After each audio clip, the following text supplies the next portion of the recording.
So I watched one more movie today because I'm not sure I had watched my 52 films by women film for the week. I can't remember. But anyways, this one was one I'd been meaning to watch for a while because I like the director's other two films. But somehow I kept not seeing this movie, and I really don't know why because I grew up in the country and I love country music. Or I did. I love 90s country music to be exact. This movie is Shana Feste. I never have figured out how to say her name. Um, Her film from 2010 called Country Strong. Her other films are The Greatest, which stars Carey Mulligan in one of her earliest roles. Really good film.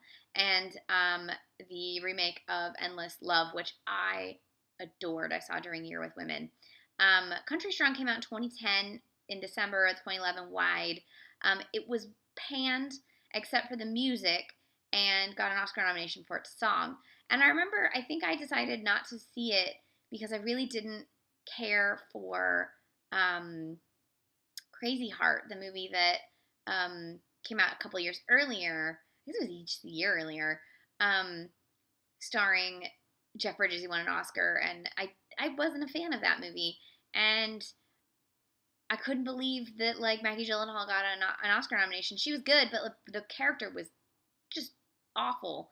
And it felt like I don't know, but that felt like a movie full of cliches. And even my love of Colin Farrell could not make me like that movie all that much. However, so that's why I feel like I thought this was going to be a similar film, and I was just like, I don't need it.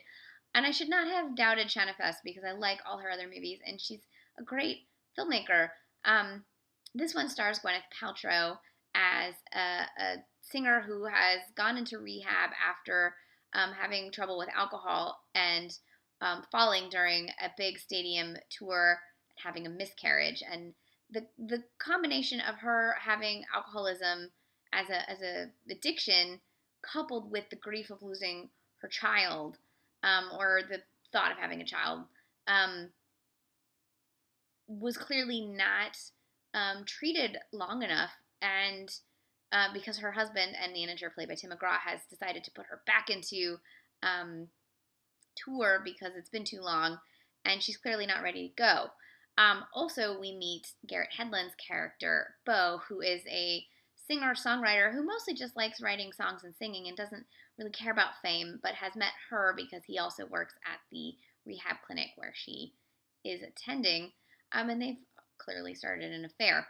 At the same time, Tim McGraw's character is trying to look for an up-and-comer to sort of go on the tour with them. Enter Leighton Meester's character, who is once upon a time beauty pageant person who also happens to love singing and write songs. And she has a path of either going down and becoming a pop country star or like really growing her talent. And she's torn both ways because the Tim McGraw character is like, do this, do that, and you can go down this path, and it's the same path that Gwyneth's character has gone down, and clearly that really didn't go well for her. Or the Garrett Hedlund character who's like, lean into your songwriting and do it for the music and the music's sake. And you can kind of guess how the movie goes from there. Actually, although I did not see how it was going to end, I'm not going to spoil it, but I maybe a couple minutes before the ending, I was like, oh my god, I know what's happening. But leading up to it, I really didn't know if there was going to be a comeback, if one of them was going to take over. Like, I didn't know. And what I really liked about the film was that each individual character felt like a real person, and all of their interpersonal relationships felt true. True to people who don't know each other very well, true to people who go on the road together, true to people who know each other too well, true to people who see each other's true natures. It was just a wonderful film about passion, love, stardom, addiction, and all kinds of things all sort of mixed together. And I love country music, I'm not gonna lie. So the songs are great.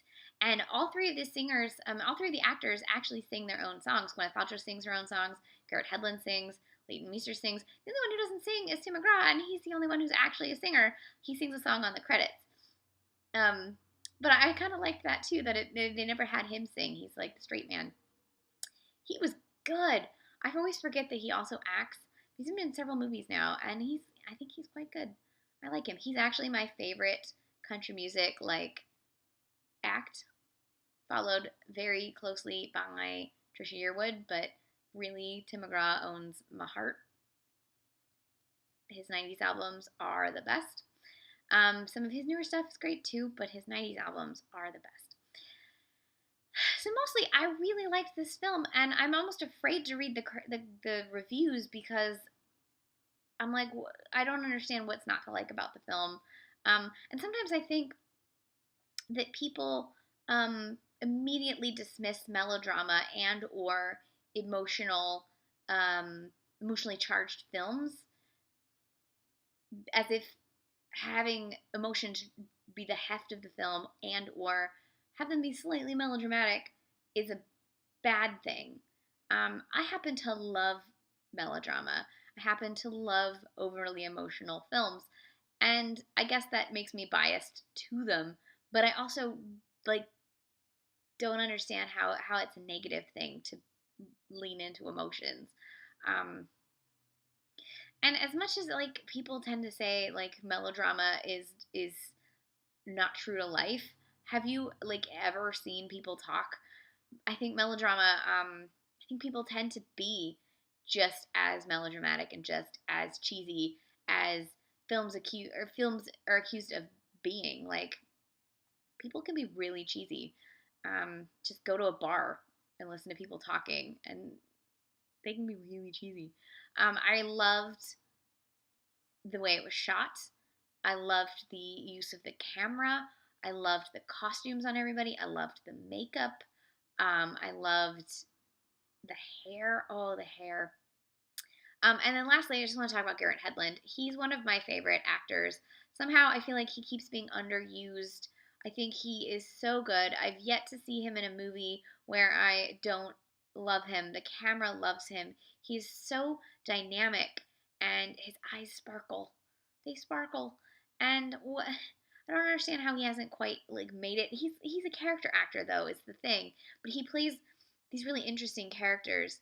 But he's so beautiful that you'd think he should be a leading man. But I guess I'm kind of glad that he's gone down the path of really just doing supporting sort of interesting character roles. I went to a page. I was trying to look up something I watched, and now the light is changing. Oh God. Okay, let me find it. I watched another movie in 2015 when I did a year with women that this kind of reminded me a little bit of, and I'm trying to remember. Where is it? Here we go. Oh God, there were so many movies. I'm trying to remember the name of it. I watched it in like June. Let's see if I can find it. Oh, I'm probably not gonna find it. April. I have lists. I have a lot of lists. July. Is it June or July? Let's say Jackie and Ryan. That was the movie it reminded me of. Here we go. With Ben Barnes. Oh, with Ben Barnes. That one's by Amy Kanan Mann. That's Michael Mann's daughter. And I think if you liked this one, and if you like sort of country tinged films, that Jackie and Ryan is also a film you should check out. They would make a great double feature. So anyways, this was Country Strong, written and directed by Shana Feste, however you say her last name. I enjoyed it immensely. You should 100% check it out, and just don't read any reviews. Just go in and watch it. I don't trust reviews. I say as I review. Anyways, 2010 Country Strong, great film. Please give it a watch. It's available all over the place. Have a good night.